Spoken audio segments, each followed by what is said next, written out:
Oh, that's right. Because the is later. The biggest rivalry ever in debate. It's recording. It's translated to get out here. For non-hearing viewers. All right, so turn it on.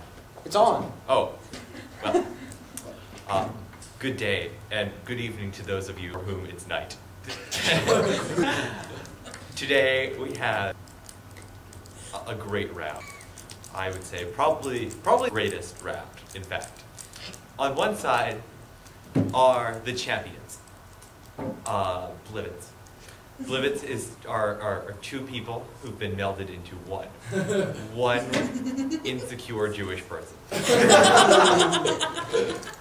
On the other side is Michael Birnbaum and Zach Cafritz, the challengers. And I think that's all that needs to be said. All right, so thank you and have a good round.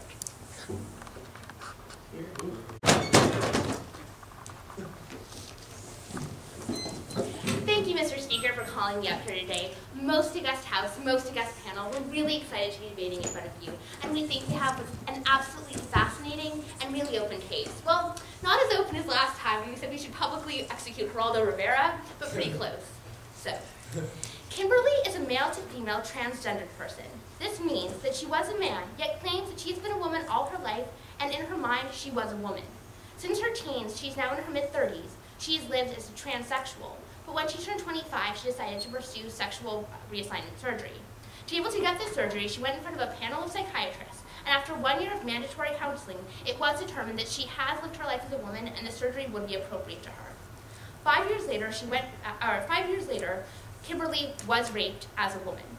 She went back to the Rape Crisis Center 2 years later, asking if she could perhaps volunteer, as it was the only rape crisis center in her geographic area.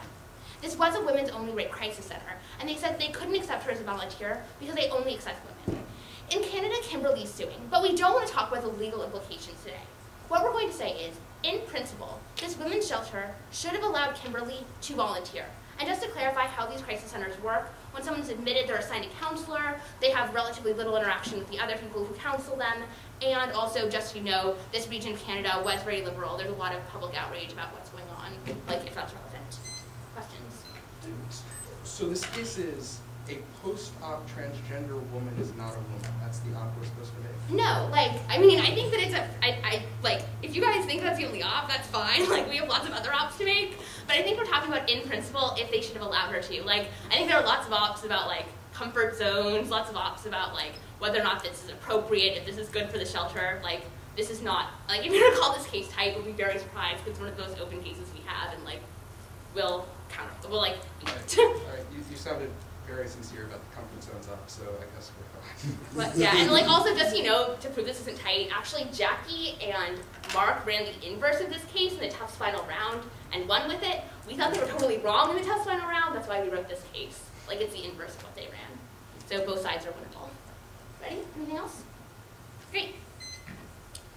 So we think that there are three main reasons why this women's shelter, in principle, should have allowed Kimberly to volunteer. The first thing we want to talk about that we think is very relevant is the fact that Kimberly is a woman in every sense of the word. First, when it comes to level of appearance, we'd say that she tries even harder to look feminine because she has to overcome this entitled perception that she may not actually be a woman. In fact, people who were transsexual, and people especially who are transgendered, take a number of hormones to try to pass and get approval and look as feminine as possible. That means that really, in every sense of the word, she does pass as a woman. In fact, usually to be able to be allowed to get the surgery to begin with, this person has to appear to be a viable woman to the outside world, not really, really manly looking. That's one of the standards they look to. Has this person functioned as a woman? Has she passed as a woman? Is she happy with that life? That's really what the board looks to. But aside from this, the fact that she does look like a woman, even if you want to look to appearance as a standard for whether or not someone's feminine, we think it's a really ridiculous standard. Ugly women, butch women, women with deep voices are all allowed to work at this rape crisis center. We think it's unfair to discriminate because she might not look feminine enough. But the second thing we want to talk about, under the fact that Kimberly is a woman, is her experiences. Because we'd say first that in her mind she is a woman, so she's still able to relate to the women in this rape crisis center. But also, she's lived her life as a woman, so we think in the past she's actually been able to be re-socialized to be a woman. But also, we think the most important experience is the fact that she was sexually assaulted as a woman. That means that she level of victimhood that's supposed to be the underlying philosophy what this Rape Crisis Center is trying to rectify. She knows all of those experiences. She has all the relevant experiences necessary to do this job as a woman. But our last argument under the fact that she is a woman is that in and of itself, we believe that on our side of the house, gender is a construction. We think the only inherent things about gender are physical anatomies, or maybe some brain chemicals. We think at the end of the day, that isn't enough to say what's feminine and what's masculine. We think that we construct everything in the same way that Kimberly does. She's reconstructed herself to be a woman in nearly every sense of the word, so we think that we should recognize her as such, sure. So if this is the only thing that goes into deciding like who makes a good rape counselor, by that principle, are you okay with men rape counselors for women? Like, this is a women's only rape crisis center. Like, that's what it's about. But we say that she does qualify as a rape crisis. Like, she fits within the mold of being a women's only clinic. Like, that's kind of meeting that burden of being a woman to be able to work at the clinic. That's what this argument's about. Like, the clinic is not going to allow men. This is arguable whether or not they would allow her. So the last thing we want to talk about under the idea that Kimberly is a woman, or rather, is that point about gender is construction. Remember, we construct everything in the same way that Kimberly does. This is really ridiculous. The second thing we want to talk about overall is the fact that this is philosophically inconsistent. We would tell you that if she was feminine enough to go and get treatment at this center, if she was feminine enough to go and be admitted without scaring everyone else because she's a scary transgendered person who happens to be at the clinic, it's really ridiculous to draw the line now that she can interact with these people, she can work with these people, but suddenly now, if she's in a volunteer capacity, she suddenly isn't a woman anymore. We think that's really ridiculous and inconsistent with the major philosophy behind the Rape Crisis Center. But we think this is more philosophically inconsistent at a more fundamental level. We think that this Rape Crisis Center is re-victimizing her by making the formal statement that we don't think that you're enough of a woman to actually work here. Her entire narrative is, I have been sexually abused, I've been discriminated against, my own femininity has been challenged through the process of rape. To say, we don't think you're feminine either, is not a message that you should be sending to rape survivors, especially ones who've been admitted before, that you have an obligation to help just beyond their time in the clinic. But our last thing we want to talk about is how this hurts the clinic. We think it really does. The first way is that rape crisis centers function on donations. We think that Kimberly has a very compelling narrative of being someone who has been discriminated against because of a life choice she made. She has a very compelling narrative of, I've been victimized, now they're victimizing me again. We think that because this is such a compelling narrative, this will be picked up by major media outlets, like we've already explained has been going on. There's going to be a lot of outrage, and there are going to be very few people who are going to continue to be willing to donate to the center if it looks like they're discriminatory, or if it looks like they're really just being unfair to people. But also we think it's very likely that gay, lesbian, bisexual, transgender, and queer groups will organize around this. And a lot of donations come from these people. A lot of these groups are very supportive of them, work with these crisis centers, and we think that when they're pulling out their support, when they're likely to organize a movement against this clinic, because they've been making the formal statement that we don't believe that transgendered women are really women, this will really hurt the crisis center. But also we think this hurts the clinic in the fact that they lose a really great volunteer. We think because she's been raped before, that gives her the ability to better work with the people who have been raped again. She knows what it's like to be victimized. She knows what it's like to be a woman who's taken advantage of. She knows the process because she even went to this very rape crisis center in and of herself. So she knows about their policies that they've pursued in the past. We think this makes her very well equipped to be a good volunteer. But also, the fact that she's being so active and devoted and still trying to get there would indicate the fact that she doesn't even care if they fundamentally disagree with her. She still really wants to help people. That's why she's still making this huge effort. But the thing we want to close on is we think this is going to have really negative effects in the people that try to get treatment there. We think that if they've made the formal statement that we don't think you're a woman, which is essentially what they're saying, that a lot of people who do come from these minority groups, like gay, lesbian, etc., will be less likely to utilize these clinics because of fear that they'll be rejected, or fear that they won't be treated well, or fear that they just are going to a place that disagrees with them in their life choices. We think that's something that shouldn't happen. We think people who need help should get it. We're very proud to propose. I think speaking for her remarks, we call upon the leader of the opposition to give 8 minutes to each speaker start.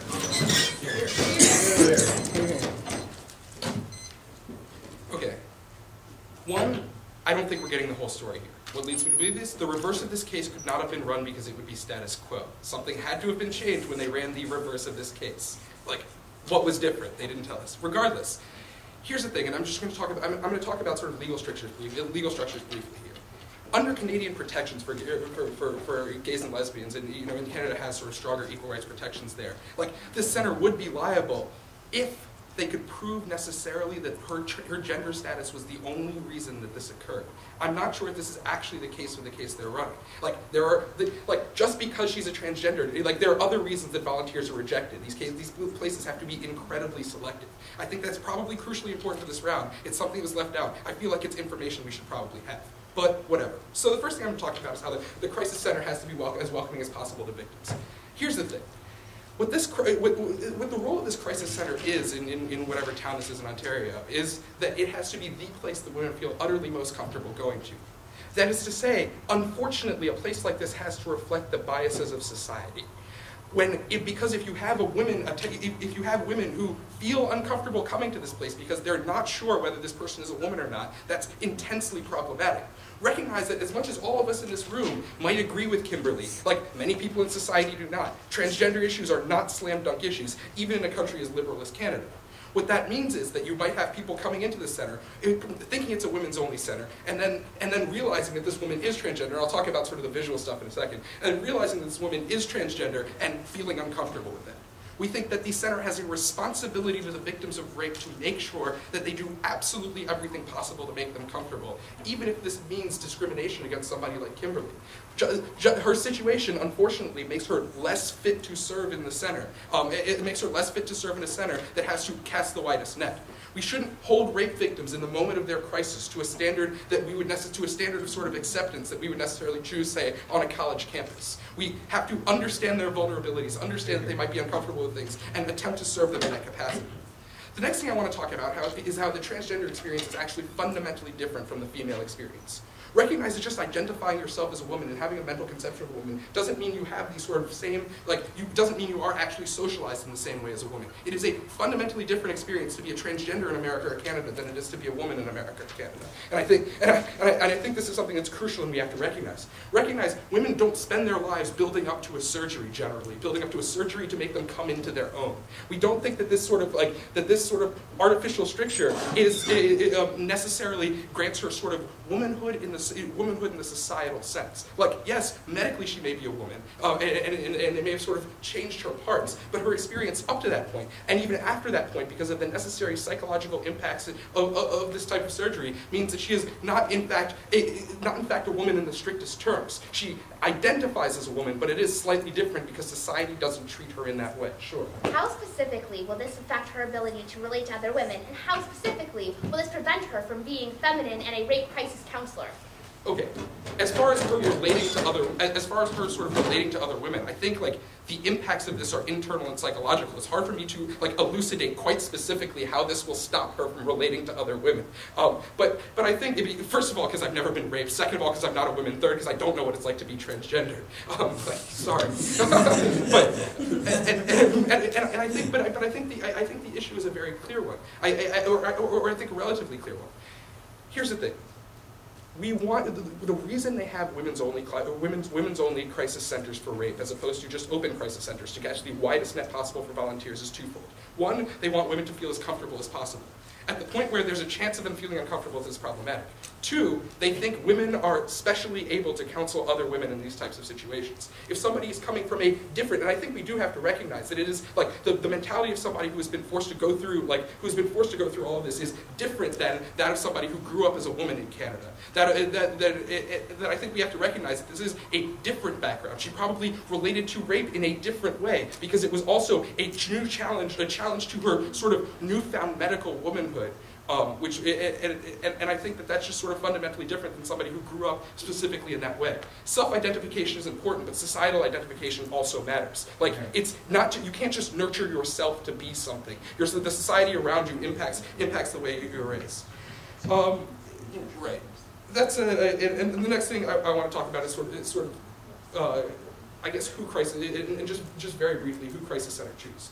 Recognize they're not turning away. They're not really turning away. They're probably not turning away volunteers because they're strapped for volunteers. They probably have other options, other ways to go with this. They think other people would be more effective in the limited volunteer structure of this women's center. If they think other people are more effective, we think this private organization should have the opportunity to do that, or should have the opportunity to pick the people who they deem to be most effective in terms of their volunteer process. We don't think think private organizations necessarily should be forced to give everybody the right to volunteer if they don't think those people will be effective volunteers. If they think somehow they'll be a drain on resources, if they think somehow they'll be less effective, like we don't see the compelling interest that forces them to accept volunteers who they don't want. Like you apply for an internship, it's the same sort of thing. Like they don't have to accept you; they can reject you for a variety of reasons. And I think that's part of what's going on. All right, the first thing they talk about is Kimberly as a woman, and they talk sort of extensively physically about Kimberly appearing to be a woman. I have a couple things to say to this. Like, we don't know the extent to which Kimberly's surgery affected her. Like, often you can still tell when somebody's had transgender surgery. I don't know if any of you have ever been to Brazil. Like, there are many post-op transgender people in Brazil, and you can still sort of tell. It comes from the jawline, the broadness of the shoulders, and a variety of things that require such invasive surgery to, and such like dangerous, expensive, and invasive surgery to change that you don't necessarily change it. Like, there's large-scale transgender street prostitution in Rio de Janeiro, and like you can tell the difference between the female prostitutes and even those prostitutes who've had surgery.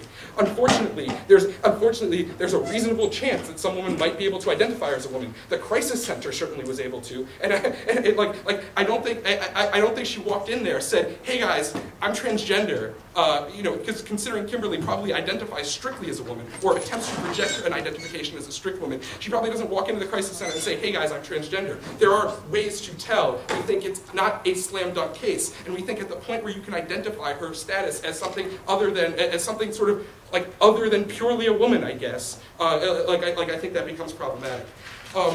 They talk about sort of identification, how she was raped as a woman. Listen, I think it is sort of a third level identification because while she identifies in sort of. When you're going through transgender surgery, which is something I have extensive experience with, obviously, when you're going through transgender surgery, to present yourself to this panel of psychologists, etc., it's all about emphasizing how much you feel as a woman. But it's unclear, right, what the impacts of having people question that emphasis every day of your entire life would have on you. Like, can you really identify purely as a woman, or do you identify as somebody who is striving for womanhood, who's striving to overcome societal strictures? Recognize that that's a different way of looking at the world. We think this is out of necessity just what happens to transgender people. We find it unfortunate. We wish they could have what they wanted, but that's not what actually occurs in society. The next thing they talk about is gender as a construction. Like, we absolutely agree. Gender is a largely artificial societal construction. Too bad we live in a society that constructed gender in a very specific way. That is to say, people who created this construction believe in this biological construction. That's what many of the victims coming to the center think. They think about this construction. You can't just sort of create a societal construction for yourself. I can tell you I'm some like extra race called Igloo or whatever, but people will see me visually and think I'm Hispanic and deal with me in that way. People might know that I'm black and Jewish and deal with me in that way. Like, I just can't change it just because I want to. Recognize that that's what you're dealing with, and again, unfortunate, but that's what it is. Next thing I talk about is how it's philosophically inconsistent. This is ridiculous. Like, lots of places have higher standards for workers than for people who they give services to. Like, you're not going to question a woman in the moment of her crisis, but when she's coming to work for you, I think there's different standards. I think that's very simple to apply.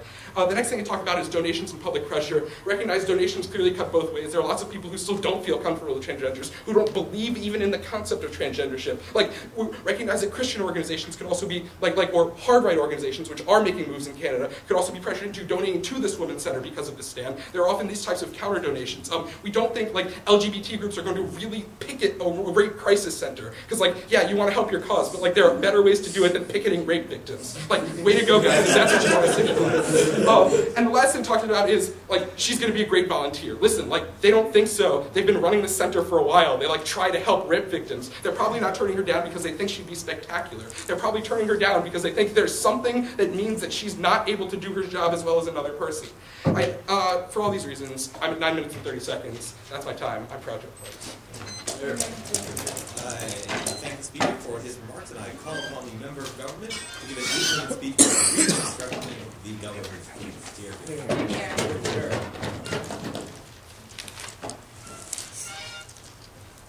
So thanks again, everybody. This is mostly Gus House, mostly Gus panel. Rebecca for being a great partner and dragging me the rounds today. She's fantastic, and she's going to give another great speech. Friends on side off for an interesting opposition to this case. So I want to jump right into things. Zach first starts by saying, well, if it was run the other way, it would be status quo. And he's right. They ran a status quo case, which was shocking that Wansley then pointed out. Shanti had to point it out in a floor speech. It was pretty ethically bad then. I don't think running the opposite now is I think that's considerably better. But then they're like, no, we must be leaving something out.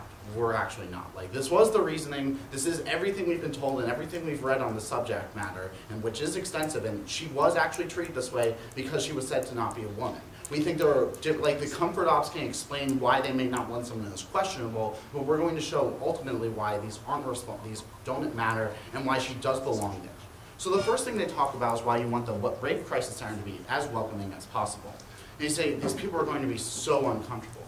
Bunch of responses.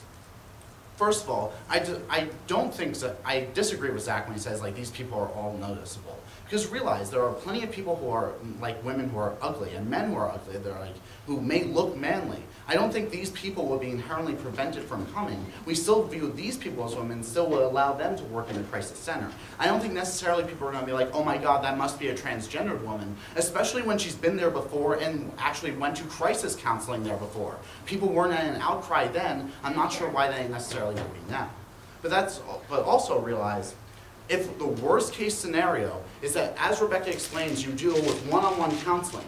If someone does identify as a transgender and doesn't want her as their counselor, they can ask for a new counselor. And we think that solves all the problems, because then they don't actually have to work with someone they are uncomfortable with. That would mean that people who are comfortable with her, there are plenty of people like gay, lesbian, bisexual, transgender, queer people who will probably prefer to go to her as a counselor, that you actually end up helping on our side of the house. These people are often underrepresented, but you allow them the best representation possible by allowing a diversity of people who are working there. Finally, I think a lot of the reasons in the philosophy behind a women-only rape crisis center, which is the reason why she was rejected, because she's not necessarily a woman, is because people are afraid of the man. Now, the problem is here, though, what actually makes a rape victim afraid of a man? It's not the actual man himself or like having an Adam's apple. It's more likely what they were actually raped with, a penis. The problem is that Kimberly actually doesn't have one because she's a woman. She doesn't have a penis. Like, they wouldn't actually be scared off by this. They wouldn't be hurt or uncomfortable around her. I'm not sure why. They would have to show you why they would. Realize that Zach said, like, people are just going to be so scared. I'm not sure why people are just going to be inherently scared by this woman. They would have to show that before they have every chance of winning. The next thing that they talk about is why she's different. She hasn't been socialized the same, and why she's a different sort of woman. Why, Mr. Speaker? I think there are a bunch of reasons why she actually is a woman. She actually has been socialized, and Rebecca explains a lot of these when she explains how you become a transgendered woman. You actually go through the process. Realize that you have to undergo psychiatric counseling to begin with to determine that you actually are a woman. But you also have to live your life as a woman for a certain period of time before you can actually have it. There are also things like you actually have to look kind of like a woman, be able to actually appear sort of like a woman when you get the operation. So I don't think she's inherently different. Sure, Mike. Don't you think that a transgendered person who had to spend their entire life fighting to be considered a woman, consciously think about being a woman every day, will have a different experience than somebody who is just naturally born to be that way in our society? No, not at all. Because she's always, this is a person who's always thought of herself as a woman. Even other people didn't say so. There are plenty of people out there, maybe manly women, who could have the same effect, that they have to fight to actually have this feminine stereotype against them. We would still allow them to work there, though. Realize that she has socialized herself to be a woman. And when she undergoes these psychiatric counseling, it's to say, like, to actually prove that she considers herself as a woman and views it through the feminine lens. I think that's still going to be true whether on our side of the house. But then, I also don't think this actually matters at all, because I'm not sure why this affects and relates to her relationship in dealing with the counseling itself.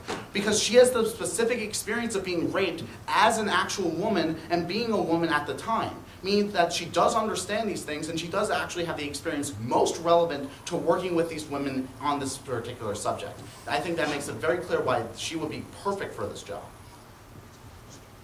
The last thing that they talk about is why we're not actually, we don't necessarily need her, and she's not necessarily most effective. I've explained to you, it's very rare for a rape victim to come back as a rape counselor. And I think you should take up all the opportunities you can to actually get a person like that. Especially one that can specifically work with gay, lesbian, bisexual, queer, and transgendered people. These are the people who probably need a lot of help in these situations, because the actual, like the women who are born women, don't know how they may feel more comfortable going to her, and not having her turns those people away. So let's go case side. First thing we talk about is why she's a woman. And we first explained that she's a woman because she has the appearance of a woman. And Zach says no, not to the same extent. I've already explained why ugly women can still work at places like these. She's been through the process, and in that process, you have to make sure you actually look like a woman. I don't actually see why she wouldn't have the appearance. So I don't think anyone will be initially scared off. Maybe if the jobs are done poorly in Brazil, they're probably done a little better in Canada, where the medical technology is probably a bit more advanced. But then they're like, the crisis center could tell, so all these people could. She told the Rape Crisis Center when she first went and when she reapplied. I don't necessarily think like every woman's going to be able to tell this. But then realize that the next thing we talk about though is the experience. And they say the emphasis is on how she was treated and throughout her life. And I've already explained to you why this isn't true. She's lived her life as a woman. She was sexually assaulted as a woman. That makes her especially relevant to working in these cases. The last argument, though, is that about gender construction. And they say, well, society has constructed gender. Well, guess what? She reconstructed her own gender to something different. She is no longer a man. She no longer is treated as a man. She no longer acts as a man. She is a woman. And by all logic, she has the feminine qualities. She takes the hormone pills. She does everything possible within her power to make her as a woman as possible. And science has made that very damn close. So the next thing that we talk about is this is philosophically inconsistent. And Zach's like, we hold people to higher standards than the workers. But the point is, if the people were comfortable with her then, why are they necessarily going to be uncomfortable with her now? I don't think there's any compelling reason, no thank you, you're out of order. Realize then, though, they drop the next argument, which is really important, that you're actually re-victimizing her. You're a counseling center that's supposed to fight for victims. She is a victim, and you're just hurting her again by saying her construction, her life, everything that she's built up to so far is wrong, and that she's not actually a woman, despite every other claim possible. I think that's when you're really hurting your victims and not fulfilling your goal as a rape crisis center. The third independent point that we talk about is the clinic. And we first talk about donations from both people in general and gay, lesbian, bisexual, queer, transgendered people. Zach says, well, the Christian right will fight back against it. I think there's a much stronger case on our side of the house for this, though, because realize a former victim has a much more compelling narrative than what the Rape Crisis Center has. She has a much more compelling, interesting human interest story to tell people that is more likely to sway voices than the counsel that says, ha ha, we turned away one of our former victims. That's not going to persuade anyone. I think what you're actually going to end up doing is hurting them in the long run.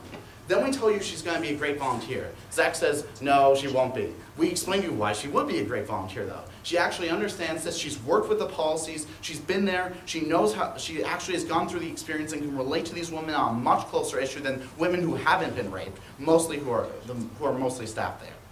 The last argument, though, which also gets dropped, is really important. We tell you that it's treatment for other people like gay, lesbian, I'm not going to go through the whole series of them, but all those people who may feel alienated in society can be treated by her and will feel more comfortable being treated by her. It will lead to greater diversity, and these people who are especially victimized in society have a way out. And at 8:51, Ryan, I'm proud to propose. I thank the speaker for his remarks, and I would like to call upon the member of opposition to close out the constructive portion of this round with an 8-minute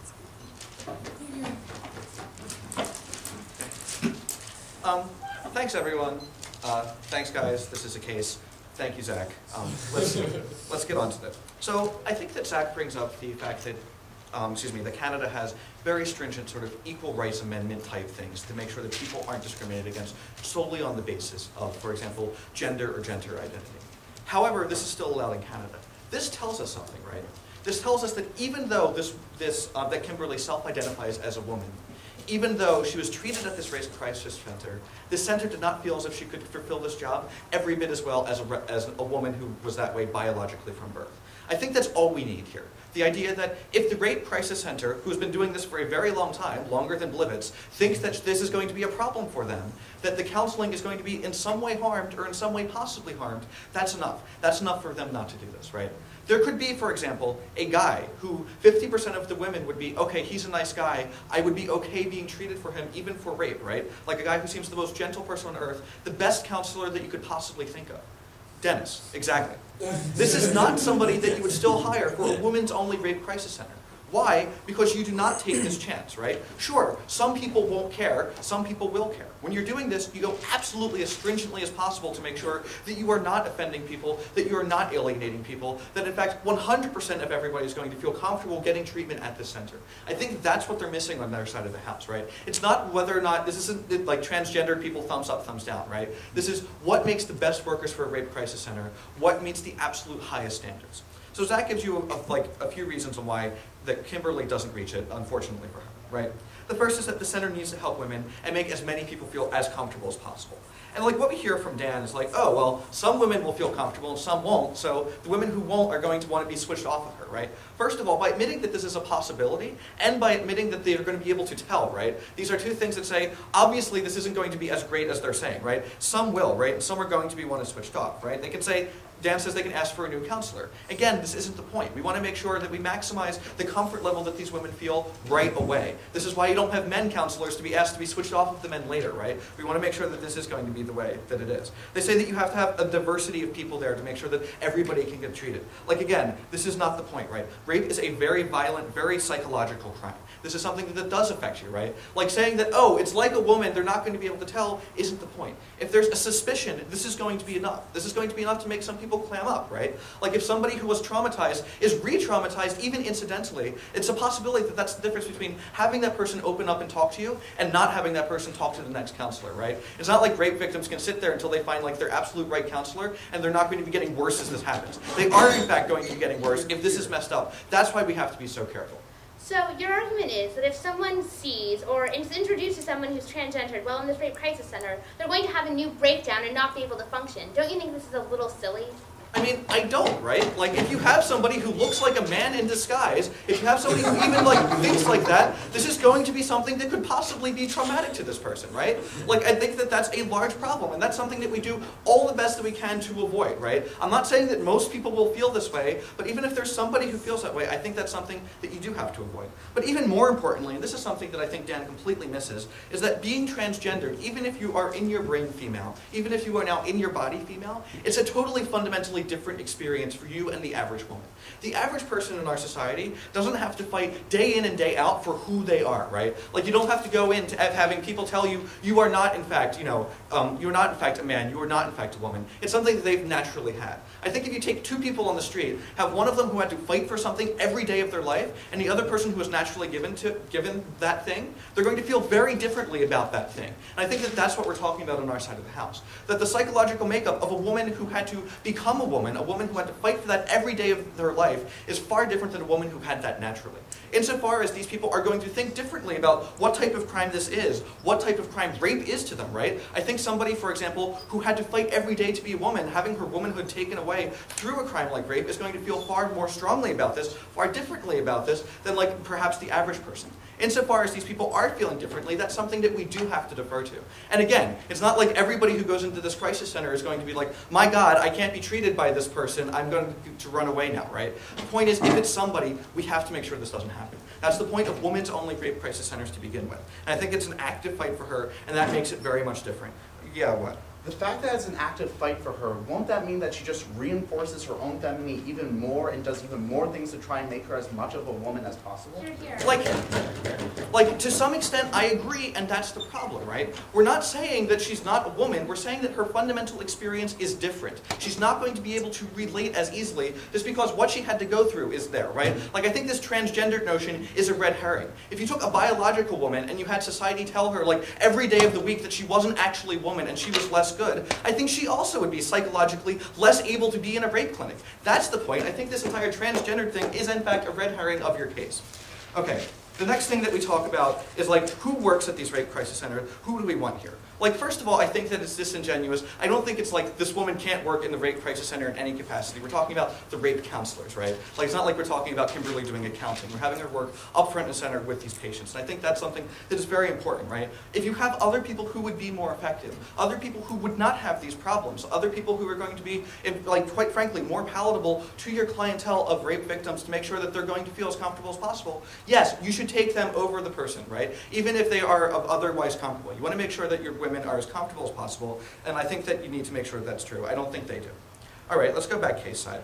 And we hear like this first point, which is like Kimberly is a woman and therefore she should be in, right? I think that they want us to argue like whether or not she's a woman. I don't think that's where this case is at all. I think that's a red herring. Like, yes, I believe that somebody who is transgendered, it does in fact count as a woman. I think that if your brain chemistry is like that, you're going to be thinking of yourself as a woman. Fine. The point is that not everybody who is set up in that way is going to be able to be a rape counselor, right? There are other reasons, for example, that would take other rape victims who might have been biologically women who makes it so they can't be rape counselors either, right? I think that having certain experiences in your past might be enough to do that, and I think this certainly is one, right? Like they say that nobody's going to be able to tell any of this, that you're going to be, nobody's going to be scared off because these people are going to look like women like right away. So first of all, I'm going to drop some more Brazilian transgender spec because Zach whispered it in my ear. He says that in fact, like, that the Brazilian transgender surgery, since they do it so much, is one of the best places in the world for it, which like sounds feasible to me, so I'm going to go with it. But also, like, even if there is an ability to tell, right? Like, I think that's something that we don't want to take on our side of the house. The next thing is like she's lived her life as a woman. But I think, again, cross-apply what I said. The emphasis for her life was very different. Living your life as a woman is far different than living your life as a woman in a world that's trying to convince you you are not a woman. And I think that when somebody is just that psychologically different, has that different of an experience, it will be harder to relate to the rest of the world. I think that's something that, again, is bad. They say that gender is like is a construct. We're going to say we agree, but sadly we live in a society where that construct exists. If we didn't live in a society where that construct exists, if we saw people who, if, for example, were rapists, were evil people first and men second, we would not have women-only rape clinics, right? It's perfectly possible to be raped, for example, by women. It's perfectly possible to be raped by something that doesn't involve a penis, right? There's a psychological crime of power and control. However, because we live in our society, it is in fact turns into, because of the social contracts, usually a man on a woman, usually a penis in a place where the woman, a woman objects to it. And these are the problems that we're talking about. We do live in this society. We need to make sure that we honor and what that society means.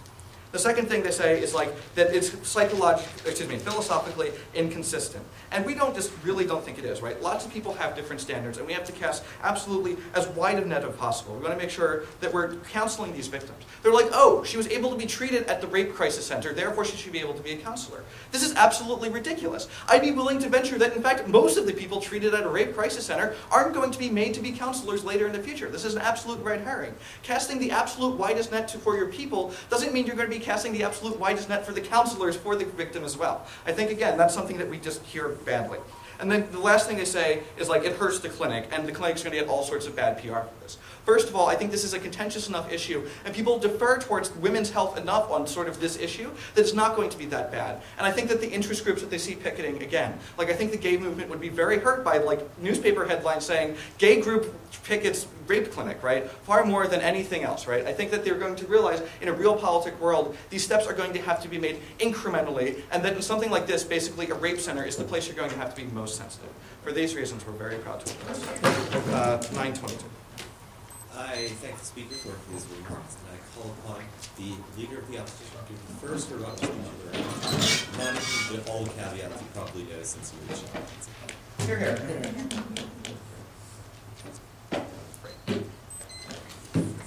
Mike said this, I'm going to reiterate it. I think it's crucial because I think they tried to make the round about it, but it can't be. This case is not, is Kimberly a woman? This case is not, do we believe in transgenderhood in some way? It's, is she fit to be a rape counselor in this crisis center? And I think that's something we absolutely can't let go of. That means that whatever our personal beliefs are, we have to take into account society's gender construct when we establish this. So the first point here, and I think it's something that does have to be dealt with, is like, can people tell? I think the premise of this has to be that people, yes, can tell. Why? Because they admit it. They admit it when they say, like, gays who go to the clinic might be more comfortable talking to her. Like, they're only comfortable if they can either tell or if the clinic's making her wear a red star that says, like, tranny. I don't think either of those things is happening. I don't think that second thing is happening, which means that people can tell. The clinic had to be able to tell at some point. I think that it's probably like that people can tell. I talk about Brazil. Like, yeah, Mike dropped this back. This type of procedure is actually pioneered there because it was legalized in Brazil and Sweden first. People went there for generations before they were allowed to get it in the United States because we made it illegal because we thought this was a sickness. Like, really, they're very good at it. You can still kind of tell. Like, which is unfortunate, but we're not perfect at this type of surgery. Right. So the next thing I want to talk about is sort of how, what is the role of gender in society and gender in terms of these rape clinics. And I think when they acknowledge that gender is indeed not just a biological reality that can be sort of created through plumbing, I think and that it is indeed a social construct, I think that's where we really win this case. Recognize that since these rapes occur in society, recur as a result of the failings of society, recur as a result of the power-gender dynamic that's been established over thousands of years of like gender relations in society. I think that the Rape Crisis Center has to reflect the realities of that society and, unfortunately, must reflect the prejudice of this society. Dan Blynn himself says she's very, very close to being a woman. He couldn't even go all the way and say, like, this is just purely a woman and that's all it is. Recognize that that's the major view in society, is there's something different about her. And we tell you on our side what it is in like a non-prejudiced way. It's that her relationship to her gender is just fundamentally different than the relationship of somebody who was born physically a woman. That is to say, her gender is an act of struggle for her. It's an act of active identification. It's saying, this is something I strive to be, want to be, and I'm going to fight to be. That means that even the rape itself occurs slightly differently. She's not raped purely just because she's a woman, but it's also because she took active steps, because she made a choice, because it's part of her struggle. That's the unfortunate consequence here, which means she will relate psychologically to rape in a different manner than an average woman who has been subjected to this type of crime. We think that's the issue here, and we think it's and we don't think that necessarily it like makes her perfectly able to counsel these people. They say she's had the exact same experience. Recognize there's no way a woman who was born biologically could even or a man could even begin to fundamentally comprehend like the struggle of being transgender in Canadian society. I think it's something that's so beyond our experience, or so beyond the experience of somebody who was lucky enough to be born secure in their gender, that I think there is just that important gap. Mike says, listen, even if a man, and this is sort of the last point here, is just what is in the best interest of the center, because I think that's where, since we're dealing with victims, since we're dealing with sort of the front line of psychological crisis, some of the worst traumas that happen in Western societies, I think that's what we have to consider first and foremost. Like, bad things happening to Kimberly are bad things happening to many, many women are worse. Like, we need to be able to affect as many lives as possible here, and we should consider that above the individual harm done to Kimberly's psyche. And frankly, like, Kimberly's been struggling with this for a long time. We're sure that many, many people have denied her gender status. She's prepared to deal with this. That's part of what the psychological evaluation is. Are you ready for the challenges of being a like converting yourself into a woman and being attacked on that basis? So what happens to the clinic, right? The first thing they give you is this sort of like gays will picket, et cetera, and lose donations. Like a couple things. One, like this headline in a Christian paper, "Gay Groups Attack Rape Crisis Center," will lead to donations on the other side. We think at best it's a wash. We don't think it's going to lead to a massive backlash. Like, there may be a public outcry, but the center's not going to stop working. So where does that leave us, right? Is it just the issue of comfort, safety, and efficacy? Recognize they took her as a patient, right? They wanted to help her in her time of need. That means they're not acting probably out of random prejudice. They're not just saying, Kimberly, we hate you because of what you are. They're saying, we don't think you would be an effective counselor. And we think they have the absolute right to do this, because they have to maximize the comfort, the feeling of comfort within their center. That is, and Mike gives you the analogy of like even a really nice guy would be problematic in this situation because of the intense trauma of the intense nature of the trauma of rape. And I think that's pretty important. Recognize that if even one woman or two think that she's a man in disguise, think that they're somehow being bamboozled by their rape counselor, that could permanently derail the path to recovery that they've taken. That's the ultimate concern for this Rape Crisis Center. They're not just trying to hurt Kimberly, they're trying to help as many people as possible. They're trying to execute their mission in society, and to do that, they have to recognize the strictures of society. For these reasons, we are proud to oppose. I thank the speaker for his remarks and would like to recall the Prime Minister final speech allowed not to exceed 5 minutes. Thanks again, everyone. We're sorry you didn't like the case. We thought it was pretty interesting. I'm going to show you why it's actually really interesting again in my speech. Hopefully I'll keep your attention. And so I just want to start off by kind of going to this overview about how we're not giving them all the information. There must be some reason the Crisis Center is doing that. We are giving you all the information. If you doubt that we're not, please, after this round, if you'd like, go and look it up. You'll see that we are giving you all of the information necessary. And the whole thing about the legal standard meaning that we're not giving you all the information, that's why I put in case statement that it's in legal contention today. That's showing you why this isn't a clear-cut issue. our case is, in principle, this is something that ought to have been done, that wasn't done, but it should be done. That's what we're talking about. And they say, well, we should just default to the Rape Crisis Center because they know better, which is kind of a new argument that we hear from Mike Birnbaum. But there's a problem with that. In debate rounds all the time, we make this argument that, like why would we ever question something the UN does, right? Because the UN probably has more information. Why would we ever question when a government goes to war? Because guess what? The government has more information than this debate round. We're talking about, in principle, is this justified or is it not? I think it clearly is. So now 2 questions. The first is, can she be a good counselor? And the second is, will people be comfortable? I think that you can answer both in the affirmative. First, we're to the question of why can't she be a good counselor? They say 2 things. First, she looks like a man. Second, she's had different experiences. First, okay, I haven't been to Brazil. I've been to Canada. I've been to Washington. I've been to Western Washington, San Francisco, Provincetown. There are lots of people who can pass for women that are transgendered. Something that Brazil doesn't have, but that Canada and America have, is that before you're allowed to have this gender reassignment surgery, as I said in Case Construct, you have to pass this test that you actually look like a man and have been accepted in society for 1 year as a man. That's why they have this 1-year standard that they're always talking about. That means that at least most people would say that she is a woman.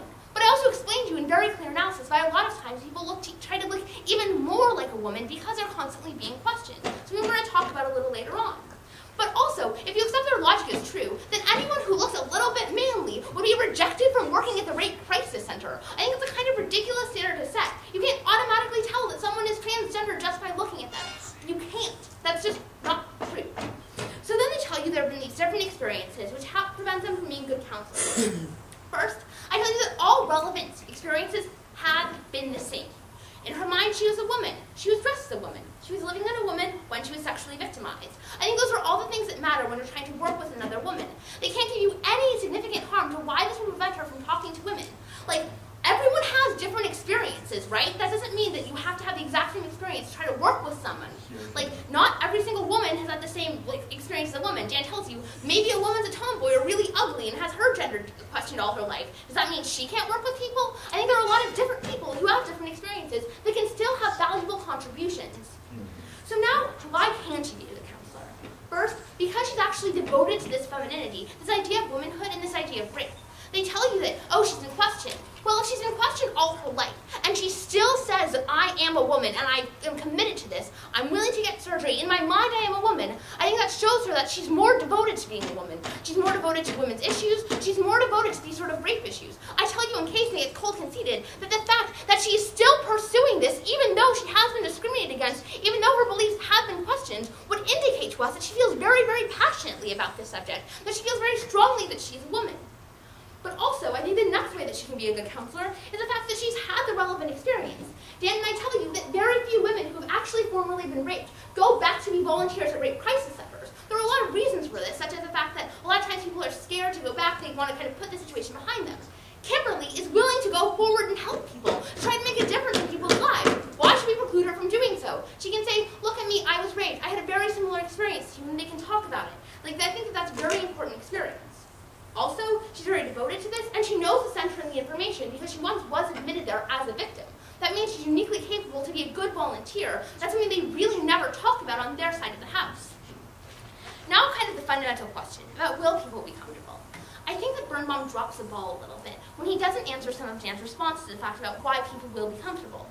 First, about the fact that people aren't scared because she isn't noticeably this sort of transgender person that you see walking through the halls. People will know, yes, that this center has one person that is transgender. We totally concede that's what's going to happen. But the way that'll lead to people specifically asking for that counselor. Or when she introduces herself to people who are working under her, she'll say, I'm transgender. They'll know. But there's no reason that everyone in the center will know, or that everyone in the center will be scared. Why are people inherently scared of transgender people? That's an argument that never gets articulated as to this round. They just merely assert that they're going to be so freaked out because someone used to have a penis. But along that same line of the penis analysis, Dan tells you that one of the reasons they don't allow men to work in rape crisis centers is what women are most afraid of is this penis, is this phallus that violated them. Kimberly no longer has this phallus. At that point, a lot of what makes men so scary, well, a lot of what the reasons are, but when men are traditionally allowed to work there, is gone. Because in every semblance of the word, as they agree, she is a woman, she looks like a woman, she passed the board's approval that she's significantly looking enough like a woman to be able to function in society. But we think that people will be more uncomfortable on their side of the house. Because we think that when people talk about this very compelling are still going to be feel less comfortable.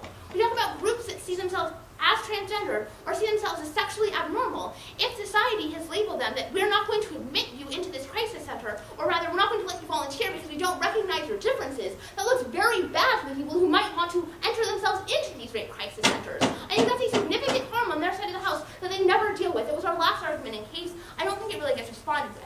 But I think also you can be more comfortable with a woman who's actually been raped. We kind of keep harping on this point, but I think it's very important. I think that even if someone at one point had a penis when they were 10 years old, I think that doesn't mean you're always going to be uncomfortable with them.